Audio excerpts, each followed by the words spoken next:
Hello guys, स्वागत है आपका एनिमे गॉड रिकैप पर। लास्ट एपिसोड में अपन सभी ने देखा था सारे हंटर्स पाजू फील्ड की डंजन को क्लियर करने के लिए उसके पास आ गए होते हैं। उसके बाद हमें कुछ दिन पहले का सीन दिखाया जाता है जहां मिनसंग बोल रहा होता है, तुम तो बहुत जल्दी बड़े हो गए, शायद एलियंस कुछ ज्यादा ही जल्दी ग्रो करते हैं। उसका जवाब देते हुए अपोस्टाइल बोलता है, मैंने खुद ही यंग बॉडी को चूज किया था क्योंकि अर्ली स्टेज में सर्वाइव करने के लिए यंग बॉडी ज्यादा अच्छी है। तुम्हें मुझे मेरी बॉडी के अपीयरेंस के हिसाब से जज करने की कोई जरूरत नहीं। जैसे जैसे मैं फ्रेगमेंट्स को इकट्ठा करते जाऊंगा मेरी स्ट्रेंथ बढ़ती जाएगी। तभी मिनसंग बोलता है, वो तो ठीक है, पर तुम्हारे नाम का क्या? पार्क डोजिन। फिर उसका जवाब देते हुए मिनसंग बोलता है, वो तो ठीक है, तुम्हारे इस नए नाम का क्या चक्कर है? और तुम हंटर भी बन गए, आखिर तुम करना क्या चाहते हो? उसका जवाब देते हुए अपोस्टाइल बोलता है, मैंने खुद को ये नाम इसीलिए दिया है ताकि मैं कहीं भी आ जा सकूं, और हंटर बनने के बाद मैं बाहर भी बहुत सारी चीजें कर पाऊंगा। तभी मिनसंग बोलता है, तुम्हारे एयरपोर्ट वाले इंसिडेंट में की गई तबाही के कारण अब हंटर एसोसिएशन मेरे पीछे आ रही है, और वो इसे एक्सक्यूज बना रहे हैं कि मेरे कारण लोगों को बहुत सारा नुकसान उठाना पड़ा। अगर ये सब ऐसा ही चलता रहा तो हंटर एसोसिएशन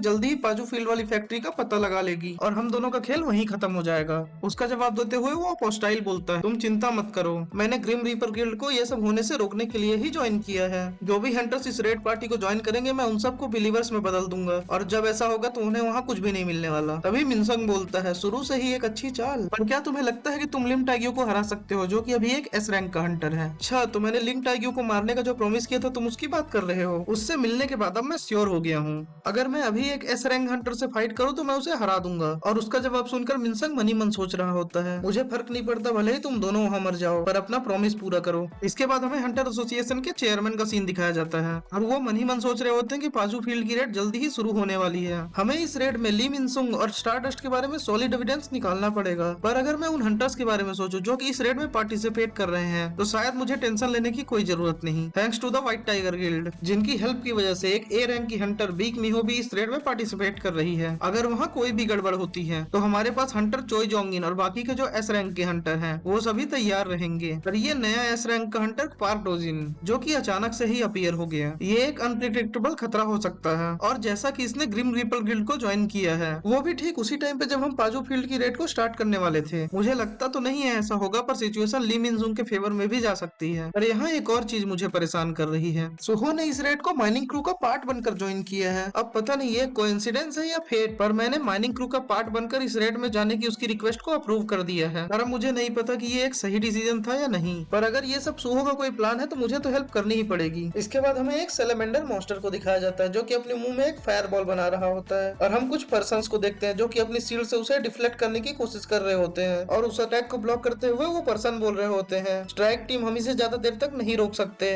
तभी हम मीहो को देखते हैं जो कि उनकी बात सुनकर उनके आगे जाने लगती है, जिसे देखकर वो हंटर शॉक रह जाता है, और हमें उस आग उगलते सेलेमेंडर को दिखाया जाता है जिसके मुंह पर मीहो जाकर एक जोरदार पंच मारती है, जिसे खाकर वो मॉन्स्टर जमीन में ही घुस जाता है, और दूसरे मॉन्स्टर को एक अपर कट मारती है जिससे उसके मुंह से खून आ जाता है, और वो आगे बढ़ते हुए सभी मॉन्स्टर पर अटैक कर देती है। सभी मॉन्स्टर पर लात और घूसों की बारिश हो रही होती है, और वो एक मॉन्स्टर पर इतना तेजी से पंच मारती है कि वो अपनी ही जीभ को काट लेता है और जमीन में जाकर घुस जाता है। उसके बाद हमें हंटर मीहो का सीन दिखाया जाता है जिसके चारों तरफ वो सेलेमेंडर मॉन्स्टर लास्ट घूसे खाकर पड़े हुए होते हैं। तभी उसका ध्यान मिनसंग की तरफ जाता है और वो मन ही मन सोच रही होती है, तो ये मिनसंग फाइट को ज्वाइन नहीं कर रहा है, इसका भी ए रैंक पे अवेकन करना एक मुसीबत ही है, इसे क्या लगता है कि हंटर होना कोई मजाक है? और वो ये सब सोच ही रही होती है तभी एक सेलेमेंडर मॉन्स्टर उस पर अटैक करने के लिए आगे बढ़ने लगता है, जिसे देखकर वो शॉक रह जाती है और वो बोलती है कि मैं तो डिस्ट्रैक्ट हो गई, अब मैं इसे ब्लॉक नहीं कर सकती। तभी वहां पर वो अपोस्टाइल आ जाता है और एक ही चॉप में उस मॉन्स्टर को जमीन में गाड़ देता है, और वो मीहो से बोल रहा होता है, हंटर मीहो प्लीज केयरफुल रहिए, जिसे देखकर मीहो शॉक रह जाती है और मनी मन सोचती है, इसने एक सेलेमेंडर मॉन्स्टर को एक ही अटैक में डाउन कर दिया,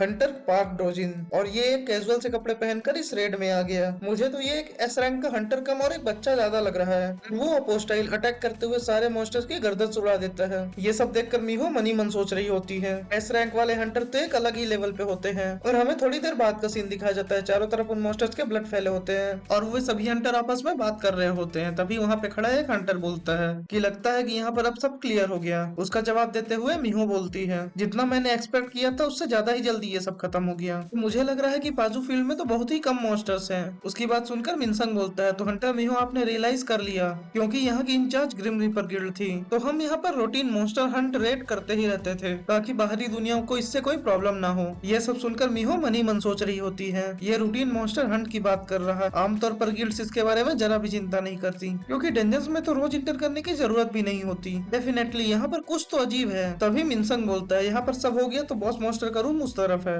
और वो मन ही मन सोच रहा होता है कि तुम कितनी भी कोशिश कर लो उसे खोजने की, तुम्हें यहाँ पर ऐसा कुछ भी नहीं मिलने वाला जिससे तुम मुझे क्रिमिनल साबित कर सको। डीमंस ने फैक्ट्री को पहले ही डिसमेंटल कर दिया है और पहले ही जाकर पाजू फील्ड में कहीं छुप गए हैं। तुम्हें फैक्ट्री का कोई ट्रेस कभी भी नहीं मिलने वाला। अब जल्दी करो और यहाँ से बाहर निकलो, वो भी अच्छे मूड के साथ। इसके बाद हमें उस ऑक्टोपस वाले डीमन को दिखाया जाता है जो कि बाकी डीमंस के साथ खड़ा होता है और बोल रहा होता है कि क्या मुसीबत है, ये सब बेकार है। मुझे यकीन नहीं हो रहा कि अपोस्टाइल यहाँ है फिर भी हम उनसे मिल नहीं पा रहे। हम इस कीमती समय में बहुत सारा स्टारडस्ट बना रहे थे और मटेरियल्स को यहाँ पर ऐसे ही रखना एक वेस्ट है। तभी हमें किसी पर्सन को दिखाया जाता है जो कि किसी गेट के आगे खड़ा होता है। तभी वो पर्सन बोलता है, बेरू तुमने कहा कि तुम्हें यहाँ से डीमंस की प्रेजेंस फील हो रही है, क्या ये सही है? उसका जवाब देते हुए बेरू बोलता है, हाँ यंग मोनाज, मुझे इसके अंदर से डीमंस की प्रेजेंस फील हो रही है। तभी सुहो उस गेट को खोलकर उसके अंदर चला जाता है और सुहो को अचानक वहाँ देखकर वहाँ खड़े सभी डीमंस शॉक रह जाते हैं और वो ऑक्टोपस मॉन्स्टर बोलता है, आखिर ये है कौन? भी उस ऑक्टोपस मॉन्स्टर को कुछ फील होता है और अगले सीन में हम देखते हैं कि सुहो ने अपने पंख से उस ऑक्टोपस मॉन्स्टर का सर उड़ा दिया होता है और उस ऑक्टोपस मॉन्स्टर के सर को ऐसे उड़ता देखकर बाकी के डीमंस वहाँ से भागना शुरू कर देते हैं और हमें सुहो का ब्लैक मास्क वाला बड़ा सा लुक दिखाया जाता है। तभी बेरू बोलता है, यंग मोनाज, आपने तो उस डीमन के सर को एक ही पंच में उड़ा दिया। शायद उस क्रोकोडाइल के साथ कर रहे डेली क्वेस्ट के कारण आप बहुत ज्यादा पावरफुल हो गए हैं। तभी सुहो वहाँ पर खड़े हुए पर्सन्स को देख रहा होता है और उन्हें देखते हुए कहता है,